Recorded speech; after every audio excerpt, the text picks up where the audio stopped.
Welcome back, Raptor fans! What a terrible way to start the second half of the year. Raptors up 15 late in this game with under 6 minutes to play. They lose on a buzzer beater three from Tony Snell. 121-120. Leaf fans, I'll get to you later. I was going to do my Leaf video ASAP. I'm like, I'll watch the end of the Raptor game. Seems like they're going to win this one. No. And I got to let this all out first before I get to the good stuff that the Leafs did tonight. What a horrendous end to this game for the Toronto Raptors. They had a rough first quarter, played an incredibly good second and third. And I'm like, man, without OG, without Pascal, without Fred, by the way, where the hell are they? Whoa, don't please, look, they're in protocol. They were in protocol over a week ago. So was Nick Nurse and the coaching staff. You know who was there today? Coach Nick Nurse. Where are the other schmucks? I love Fred. I love Pascal. I love what they've done for this team. But damn it, those are the three guys other than Kyle Lowry making the most money on this team. And look, I'm not nickeling down. Maybe Fred, maybe Norm makes a little bit more than this guy. I'm talking about some of the most paid players on this team, and they're not playing right now. I don't know what the protocol is. Look, maybe you guys have heard extra details, and I haven't. But all I know is that they had a full-on week, and Coach Nick Nurse is out there coaching today. Why aren't these guys out there playing? Are they going to be out there in the next game against Charlotte? I don't know. But in the end, I say it in every single video. I got a splinter in here. I don't know how the heck I got that. I say it in every video. It's not who goes on the biggest run or who has the best 2 quarters of play. It's who plays the best down the stretch that usually wins games. And the Raptors went ice cold in the final 6 minutes of this game.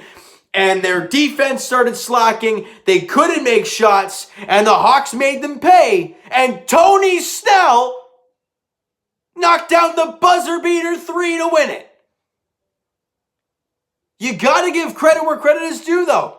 A young Hawks team did not quit. And they made you pay. And they deserved that victory because of the way they finished this basketball game. They finished it hard. And I don't want to hear any excuses. I was hearing it on the broadcast, and I don't want to hear it. I don't want to hear, well, you know, you always hear that the first game after the All-Star break's a tough one. And, you know, stamina late in game. This is their first game back, too. So that's complete garbage for me. Absolute garbage. First quarter, Raptors minus 11, 37-26, not a good start. Your defense slacking, your offense ain't clicking, and you're like, boy, you're really missing these guys, you know, yet again. But in the second quarter, they grinded out defensively. They started making some buckets, +6 in the second quarter. All right, you're only down by 5 at halftime. You're right there. Raptors go out in the third quarter, flat out dominate, 35-20. They knocked down a ton of shots. They locked tight defensively, and they got, you guys know my math is horrendous. You guys have always known this, and I will continue to say so. They are up by, that's actually pretty, if I'm not mistaken, they are up by 10 after 3 quarters. You're up by double digits. And as I mentioned, with like 6 minutes to play, you're up by 15. Things are going great. Boucher's dropped 20, or what did he have today? 29. Powell's got 33. Lowry's been playing great, even though he's not shooting the ball very well. Even Baines is giving you some energy. This is a great team victory. And they fall asleep. I don't have many notes in front of me because I don't want to talk about this nonsense. This team flat out quit. And I don't want to hear, I don't want to hear any excuses. You were up by 15 with just over 6 minutes to play. You're not playing the Lakers. You're not playing the Bucks. You're not playing Philly. And I know the Hawks have some great young talent. They have some good shooters and whatnot. But damn it, you got to close that game out, man. And Raptor fans, let me talk to you for a second. And if the Leaf fans are here as well, I want to talk to you guys. Can we talk about how slow and boring the end of this game was?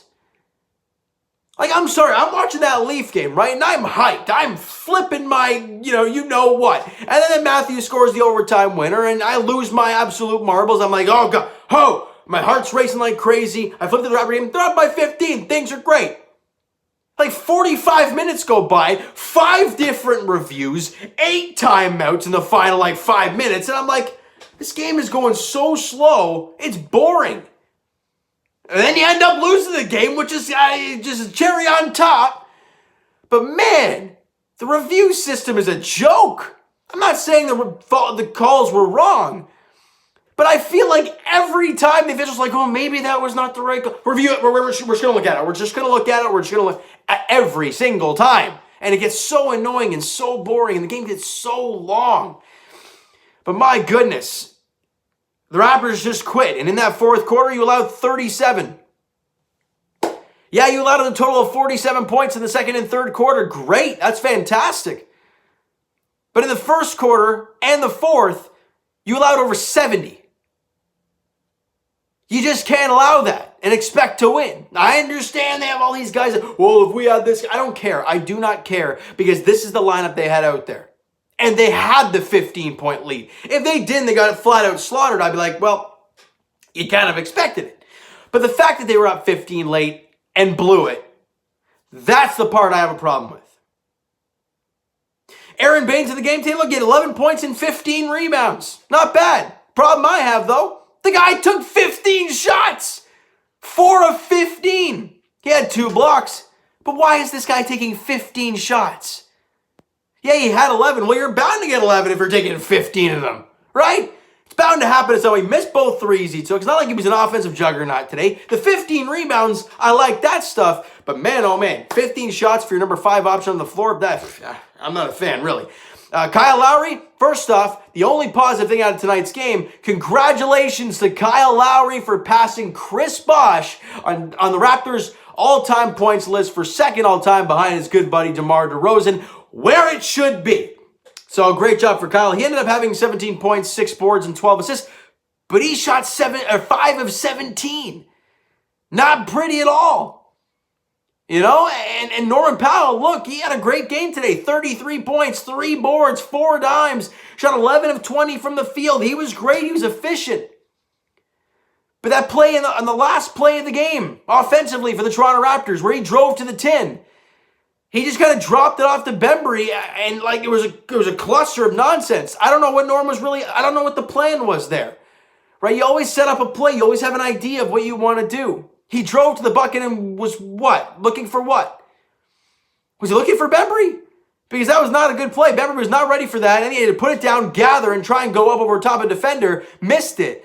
But overall, you can't fault Powell. 33, 3, and 4 is a great night for him. And Chris Boucher, 29 points, 9 boards, 2 assists on 10 of 15 shooting. So a heck of a game for Chris Boucher. But again, as I always say, these numbers are great, right? Powell with 33, Boucher 29, Lowry double-double, even Baines with a double-double. But you know what? I don't care. You lost the basketball game. Who cares who, it's not like you're on a rebuilding team and you're like 8-50 and you're like, well, at least our young rookie is performing incredibly well, like we were with the Blue Jays and the Leafs way back in the day, right? Seeing all these rookies do well, like the wins and losses aren't there yet, but that's the case. Right now, it's like people are playing well, but you're losing. And you're consistently giving up 120 points, it feels like. The defense is lacking. And as I mentioned, you give up over 70 points and a half if you combine the first and fourth quarter. You're not going to win many games that way. Luckily, you're up by 15, but you blew it.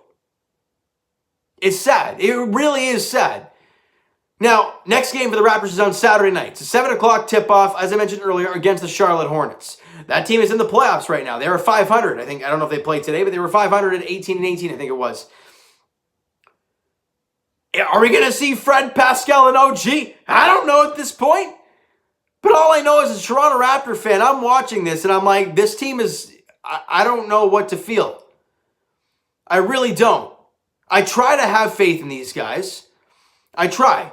You know, when they were down 15 or 17 in this game, and I'm like, you know what, hey, it's early in the ball game, maybe they can come back. And they made a comeback. They got a 15-point lead. Like, wow, great team win. No. They pull the Leafs on us, guys. They pull the Toronto Maple Leafs on us where they blew a 15-point lead with under 6 to play, and you lose. I'm going to leave you with that. All right, so you know what, guys? That is going to do it for this one. You enjoyed the video? Didn't enjoy the ending of this game? If you're a Raptor fan, I'm assuming I'm going to get some Hawk fans in here. If you enjoyed the video and you enjoyed the game today, you smack that like button. Do appreciate that. Hit that subscribe button if you guys have not already. Comment down below your thoughts on the video, your thoughts on the game. Would you like, would you not like from this game today? There's a lot to like, but there's a lot you don't. I don't like in this game today. Hence why I kind of focus on the negatives, because there's quite a few. And, you guys know, I've said it a few times, you blow a 15-point lead in a buzzer beater 3 from Tony Snell, you expect there's going to be negative thoughts. All right? Twitter's down below for myself. Follow up, send me a DM to all that great stuff, guys. The Instagram link is down below as well, so follow up there if you've not done so already. And I will talk to you guys, Jays Edition on Tuesdays. We'll break down the week's games and what a day it was for the Blue Jays today. George Springer with his home run, his first Springer dinger of the season. Vladdy goes 3 for 3 with a home run. Great day for Blue Jay fans. Watch, or I guess you could have watched this game. I actually watched it on MLB at Bat. They had the live stream going on. It was a greasy stream, but hey, I was able to watch most of it, so I was fine. And as for the Leafs, boy, oh boy, I'll talk to you shortly. I'm going to rewatch the highlights to get myself hyped up again. But what a game it was tonight for the Toronto Maple Leafs. It looked bleak at one point, but they got the overtime victory, and what a game it was. I'll talk to you guys very shortly, Leafs Edition. And as for this Raptors squad, guys, it's 17-20 on the season. They take on the Charlotte Hornets on Saturday night. It's a 7 o'clock tip-off. I think it's at Amalie Arena. I could be totally wrong. It could be in Charlotte. But no matter what, you're playing the Charlotte Hornets on Saturday at 7, all right? So thank you guys so much for listening and watching. Hope you guys enjoyed the video. Talk to you guys then.